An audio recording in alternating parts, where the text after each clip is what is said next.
Hello everyone, कैसे हो आप सब लोग। आशा करता हूँ सभी लोग बेहतरीन होंगे। और मैं हूँ आपका अपना इंजीनियर मुरलीधर जाखड़ और हम लोग पढ़ रहे हैं एनसीईआरटी क्लास 12 सब्जेक्ट मैथमेटिक्स और इसका चैप्टर नंबर 12 रेखिक प्रोग्रामन, लीनियर प्रोग्रामिंग।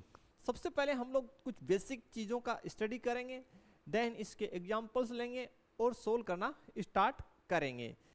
इससे जो लास्ट की कक्षाएं हैं, कक्षा 11, उसमें आप लोगों ने रेखिक दो चरों वाले रेखिक समीकरण, ठीक है, कक्षा 10 में और कक्षा 11 में आपने असमीकरणों का अध्ययन किया है। तो दो चर वाला जो रेखिक समीकरण होता है, जैसे बेसिकली मैं यहां पे कोई एक रेखिक समीकरण लिखता हूं,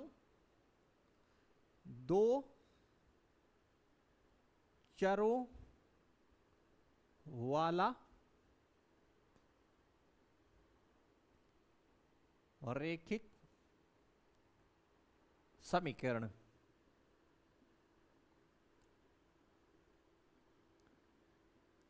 ठीक है स्टूडेंट। और इसका जो दो चर वाले रेखिक समीकरण है, इसका बेसिक फॉर्मेट भी आपको पता होना चाहिए। वो होता है ax plus B Y plus C बराबर 0। यानी हम लिख देते हैं यहाँ पे, जैसे हमारे पास एक है 2x प्लस 3y प्लस 5 बराबर 0। ये हमारे पास एक समीकरण है, दो चरों वाला रेखिक समीकरण। स्टूडेंट, इस समीकरण का हमें जब ग्राफ बनाना हो तो हमें दो बिंदुओं की आवश्यकता पड़ती है। कितने बिंदुओं की? बिल्कुल दो बिंदुओं की आवश्यकता पड़ती है। और वो बिंदु आप लोग कैसे निकाल सकते हैं? वो बिंदु आप ऐसे निकाल सकते हैं कि ये जो समीकरण हमारे पास है, इसमें हम लोग जो है x का और y का वैल्यू पुट करके निकाल सकते हैं। जैसे यहां से अगर हम बना लें इसको, तो 2x बराबर हम लिख सकते हैं -5। इन दोनों को हम लोगों ने पक्षांतरण करके इस साइड लेके आए हैं, -3y। और यहां से आपके पास हो जाएगा स्टूडेंट x बराबर -5 -3y बट्टे 2। ठीक है। अब इधर आप लोग जो है एक टेबल बना लेते हैं। ये हम कक्षा 10 की छोटी छोटी बातें ही पढ़ रहे हैं। यहां पे हम x लिख लेते हैं, यहां पे हम लोग y लिख लेते हैं। किसी भी रेखिक समीकरण का ग्राफ बनाने के लिए हमें दो बिंदु चाहिए। कम से कम कितने बिंदु की आवश्यकता होती है? दो। वो हम लोग निकाल लेते हैं। हम ग्राफ में क्या करते हैं? हम ग्राफ में ऐसे पॉइंट्स लाने का प्रयास करते हैं जो क्या है, पूर्ण अंक हो। दशमलव संख्याओं का हम इस्तेमाल नहीं करते, क्योंकि दशमलव संख्याओं का अगर हम इस्तेमाल करेंगे बिंदु के रूप में तो ग्राफ बनाना जटिल हो जाएगा। तो हम ग्राफ बनाने के लिए ऐसे बिंदु लाने का प्रयास करते हैं जो पूर्णांक हो, चाहे धनात्मक हो या ऋणात्मक हो। तो देखिए यहां पे आप प्रयास कीजिए y का वैल्यू रखने की, कि भाई ये जो समीकरण है इसमें y का मान आप कितना रखें। अगर हम y का मान रखें 3 एकम 3, 3 दूनी 6, 3 क्या 9। अगर हम y का 3 रख दें, कितना रख दें? 3 रख दें, तो देखिए x का आपके पास कितना हो जाएगा? -5 -3 और यहां पे 3, नीचे कितना है? 2 है। तो ये आपके पास हो गया -5 -9 बट्टे 2। तो ये हो गया -14 बट्टे 2। तो x का वैल्यू आ गया -7। कितना आ गया? -7। कब आया x का वैल्यू -7? आपके पास यहां लिख दीजिए। कब आया? जब y का आपने कितना लिया? 3 लिया। यानी एक बिंदु आपके पास आ गया है, ठीक है। और वो बिंदु आपके पास क्या आ गया? वो आपके पास आ गया -7,3। ठीक है। इसी प्रकार आप एक बिंदु और निकाल लीजिए। ये जो समीकरण है इसमें आप लोग y का वैल्यू अब ले लीजिए। 3 के पश्चात अगर 4 लेंगे, 4 3 12 और 5 17, 2 का भाग पूरा नहीं जाएगा। देखिए क्या, अगर 4 लेंगे तो 4 3 12, तो -12 -5 -17, 2 का भाग देंगे तो पॉइंटों में आंसर आएगा, इसलिए मत लीजिए। फिर 5 लेंगे, 5 3 15 और 5 20, तो y का अगर आप कितना वैल्यू ले लें 5, तो यहां से देखिए x बराबर कितना आ जाएगा -5 -3 5/2, ये माइनस का 15 और माइनस का 5 माइनस का 15/2, ये हो गया माइनस का 20/2 माइनस का 10। ठीक है, जब आपने y का कितना वैल्यू लिया 5, देन आपके पास x का वैल्यू आ गया -10। स्टूडेंट ये बातें मैंने आपको क्यों बताई, उसका रीजन है, उसका रीजन ये है कि हमें यहाँ पे क्वेश्चनों में असमीकाएं दे रखी होंगी, और जब भी हम असमीका जो हमें दी गई होती है उसका ग्राफ बनाते हैं, तो हम लोग क्या करते हैं असमीका को समीकरण में कन्वर्ट करते हैं। किस में कन्वर्ट करेंगे, समीकरण में कन्वर्ट करेंगे, और फिर उस समीकरण के हम 2 बिंदु निकालेंगे ग्राफ बनाने के लिए। तो ये बेसिक मैंने आपको बताया है कि इस प्रकार से आप निकाल सकते हैं। अब इसका ग्राफ आप लोगों ने बनाना सीखा है, कोई दिक्कत आपकी होगी नहीं, आप आसानी से बना सकते हैं। ठीक है, या हम लोग जो है एग्जाम्पल्स लेंगे उनमें बनाना सीख लेंगे। इसके अलावा कुछ छोटी छोटी बातों का अध्ययन हम लोग यहाँ पर और कर लेते हैं। तो चलो स्टूडेंट हम इसका ग्राफ बना ही लेते हैं, ताकि जिन बच्चों के थोड़ी बहुत समस्या हो वो ना रहे। तो देखिए किस प्रकार से आप बना सकते हैं। ये आपका ग्राफ पेपर रहने वाला है। ठीक है स्टूडेंट्स, ये आपका ग्राफ पेपर रहने वाला है। ठीक है, बिल्कुल। तो देख लीजिए, ये आपका है एक्स एक्स, ये आपका वाई एक्स, और इस साइड वाई नोट यानी नेगेटिव, और इस साइड एक्स नोट। ठीक है, जो आपको पर्सन के अंदर असमीकाएं दी गई होंगी उनका जो भी आपको सॉल्यूशन करना है ग्राफीय विधि से, आगे जो क्वेश्चन आने वाले हैं वो आपको एग्जाम में या होम एग्जाम्स में, या जब आपको अभ्यास पुस्तिका में पर्सन करेंगे तो ग्राफ पेपर में ही उनको प्लॉट करना है। ठीक है, तो देखिए ये आपका स्टूडेंट मूल बिंदु होता है। बिल्कुल, हमारे पास x पे जो वैल्यू है नेगेटिव साइड -10 तक जा रहा है। ठीक है, तो आपको पैमाना भी इसमें लेना होगा। ठीक है, तो पैमाना यहां लिख दीजिएगा आप, पैमाना ये आपको लेना होगा। वो क्या ले सकते हैं आप, x पर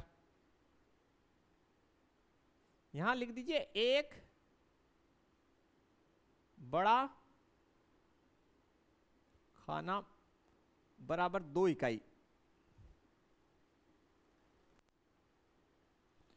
ठीक है, इसी प्रकार आप लोग लिख दीजिएगा किस पे, y x पर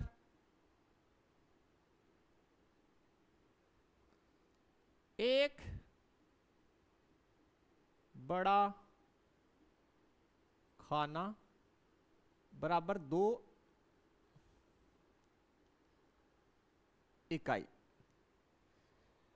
ठीक है स्टूडेंट, प्लॉट कर देते हैं। तो यहां देखिए ये आपका हो गया 2 4 6 8, और इस साइड देखिए -2 -4 -6 -8 और -10। ठीक, वाई एक्स पे देख लीजिए 2 4 6, और इस साइड आप लोग -2 -4 एंड -6 इसी प्रकार लिखेंगे।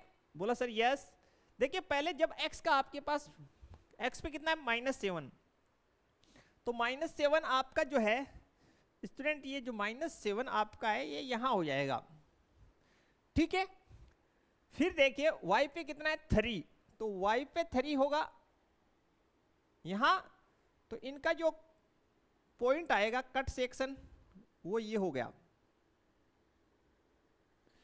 कितना हो गया -7,3। पहला पॉइंट आपको मिल चुका होगा स्टूडेंट, बिल्कुल। नेक्स्ट देखिए आपके पास है -10 और 5, x पे -10, तो x पे जो -10 है इसको मैं मिटा देता हूं, आपको पता होगा x का -10 ये रहा, और y पे 5, तो 5 जो है वो इन दोनों के मिड में होगा, तो इसको इस साइड लेके आएंगे, तो देन ये आपका हो जाएगा यहां पर, ठीक है। ये आपका जो पॉइंट है स्टूडेंट, क्लियर। x पे -10 तो ये रहा, y पे 5 तो ये रहा, इनको जैसे ही आगे बढ़ाएंगे तो थोड़ा सा ऊपर बन रहा है, क्योंकि ठीक है अब सही दिखाई दे रहा है, तो लिख देते हैं इन पॉइंट्स को दोनों को। ये हो गया -10,5 और ये आपका हो गया -7,3। बिल्कुल दोनों बिंदु आपको मिल गए स्टूडेंट। अब आप इन दोनों बिंदुओं को मिला दीजिए। जैसे ही आप इन दोनों बिंदुओं को यानी पॉइंट्स को मिला देंगे, तो जो हमने स्टार्टिंग में जो दो चरों वाला रैखिक समीकरण लिया उसका लाइन हमें मिल जाएगा। तो बिल्कुल आप बड़े प्यार से इनको मिला दीजिए। ठीक है स्टूडेंट, तो ये लाइन हमारे पास आ गया जो हमने लिया। तो इस प्रकार से दो चरों वाले रैखिक समीकरण का आपको ग्राफ बनाने के लिए दो बिंदुओं की आवश्यकता होती है। कम से कम कितने बिंदुओं की? दो बिंदुओं की स्टूडेंट आपको। ठीक है, तो इस प्रकार बनेगा। ये बेसिक हमने बता दिया। अब हम कुछ असमीकरणों के बारे में बेसिक बातें आपको बता देते हैं। तो बढ़ते हैं हम लोग आगे की ओर और असमीकरणों के बारे में सामान्य जानकारी प्राप्त करते हैं। इस चैप्टर में स्टूडेंट दो असमीकरण ऐसी रहेंगी जो आपको हर क्वेश्चन में मिलेगी। तो वो जो दो असमीकरण हैं वो स्टूडेंट मैं पहले सबसे पहले उन्हीं को मेंशन कर देता हूं। x greater than equals to 0 और दूसरी जो है वो है y greater than equals to 0। इन दो असमीकरणों के बारे में आपको अच्छे से ज्ञान होना चाहिए कि भाई इनका जो ग्राफ है वो किस प्रकार से बनेगा। सबसे पहले तो देखिए स्टूडेंट, सबसे पहले बातचीत कर लेते हैं हम लोग, कुछ बेसिक चीजें बना लेते हैं यहाँ पर बड़े ही आराम से, और फिर हम लोग आगे बढ़ते चले जाते हैं। पहले हम लोग कुछ चीजें बना लेते हैं यहाँ पे ब्लैक बोर्ड पे, और देन हम लोग आगे बढ़ते हैं, सोल्व करते हैं नेक्स्ट चीजों को।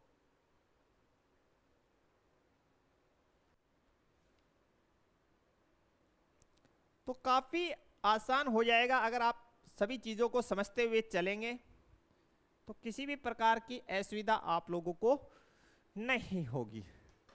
ठीक है स्टूडेंट, तो सबसे पहले आपको पता ही है कि ये जो है अपना x है, ये x नोट है, ये yx है और ये y नोट है।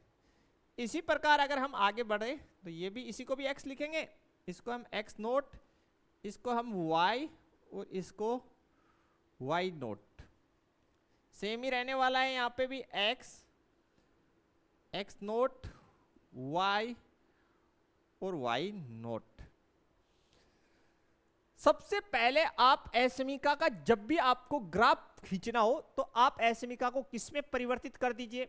बोला सर उसको हम समीकरण में परिवर्तित कर देते हैं। तो कोई दिक्कत नहीं है, इसको फर्स्ट जो है उसको लिख दीजिए x बराबर 0। x बराबर क्या है? लिख दिया 0। तो भैया x पे 0 कहां? आप कहेंगे सर ये रहा x पे 0, बिल्कुल यही x पे 0 है। बिल्कुल आप कहेंगे सर x पे 0 यही है। दूसरी बात, जब अगर हम इसको ऐसे लिखें कि x जो है वो बड़ा है किससे, 0 से, x 0 से बड़ा इस साइड होगा, बिल्कुल इसी साइड x 0 से बड़ा है, यस या नो? तो देन कौन सा क्षेत्र इस्तेमाल होगा? आप कहेंगे सर ये जो है एरिया, ये x बड़ा है 0 से वाला है, बिल्कुल यही है x ग्रेटर देन 0 का क्षेत्र, ठीक है? यानी x 0 से बड़ा किधर है, इसी साइड है। आगे चलिए, सेकंड जो हमारे पास ये जो केस है एसमिका वाला, इसको आप पहले तो समीकरण में बदलिए, y बराबर 0। तो y बराबर 0 कहां है, ये रहा। फिर y बड़ा है, y बड़ा है किससे, 0 से, y 0 से बड़ा, तो y 0 से बड़ा ऊपर की ओर है, बिल्कुल ऊपर की ओर ही है। तो ये आपका रीजन इस साइड जाएगा, समझ पा रहे होंगे आप लोग। इस साइड y जो है 0 से बड़ा रहता है, बिल्कुल कोई दिक्कत आप बताइए। इसको आप फर्स्ट बोल दीजिए, केस फर्स्ट, केस फर्स्ट, और इसको आप बोल दीजिए केस सेकंड। ठीक है भाई, इतना क्लियर हो जाना चाहिए आपको कि भाई प्रथम स्थिति में, इसको मैं यहां पे सेपरेट ही लिख देता हूं यहां पे, ताकि कोई दिक्कत ही ना हो, y greater than equal to 0। ठीक है भाई, first case x greater than equal to 0, इसकी जब बात हो, ठीक है, तो सबसे पहले x बराबर 0 समीकरण में बदल लिया, ठीक, तो यहां पे 0 होता है। फिर x जो है 0 से बड़ा इस ओर होगा। दूसरी बात, y greater than equal to 0, ये जो एसमिका है इसको सबसे पहले समीकरण में बदला, तो y बराबर 0, तो यहां पे होगा y बराबर 0 मूल बिंदु पे। लेकिन y जो है वो 0 से बड़ा, आप कहेंगे सर ऊपर की ओर, ऊपर की ओर। अगर मेरे को आगे जो क्वेश्चंस मिलने वाले हैं उनमें क्या है, दोनों कंडीशन एक साथ दी हुई होगी, ये दोनों, ठीक है? तो इन दोनों के लिए कॉमन जो एरिया है वो कौन सा होगा, कॉमन क्षेत्र।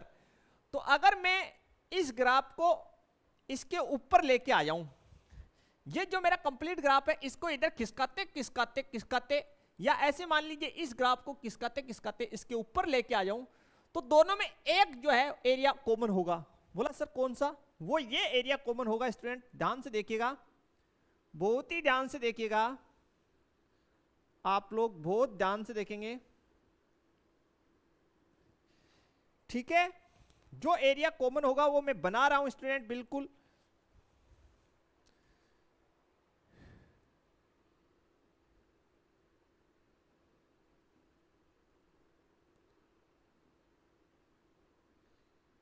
ये दोनों के लिए कॉमन एरिया होगा।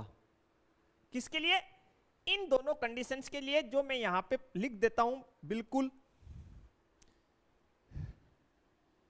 x greater than equal to 0 and y greater than equal to 0, इन दोनों के लिए जो ग्राफ मेरे पास बन के आएगा वो ये होगा स्टूडेंट, ठीक है? बिल्कुल आप समझ गए होंगे। इन दोनों एसमिकाओं का ग्राफ सभी क्वेश्चंस में इस प्रकार बनेगा। और कौन से चतुर्थांश में बना? प्रथम चतुर्थांश में, थांश में बनाए। ये आपको एकदम से क्लियर हो जाना चाहिए, एकदम से, बस कहीं पे कोई डाउट नहीं होना चाहिए। कैसे हुआ? हमने दोनों को मिक्स कर दिया, इसको हम पुश करते हुए, धक्का देते हुए इसके ऊपर सेट कर दें, तो देन कौन सा मिलेगा? यहाँ पे ब्लैंक है तो इसमें तो यही रहेगा, इसमें कुछ है नहीं, इसमें ये और ये दोनों एक दूसरे को काटेंगे, तो दोनों में कॉमन एरिया कौन सा हुआ? ये। तो दोनों x greater than equal to 0 और y greater than equal to 0 किस में होता है? प्रथम चतुर्थांश में होता है। ये बात आपको काम की है और याद रहनी चाहिए, क्योंकि ये आगे हमें क्वेश्चंस में काम आने वाली है।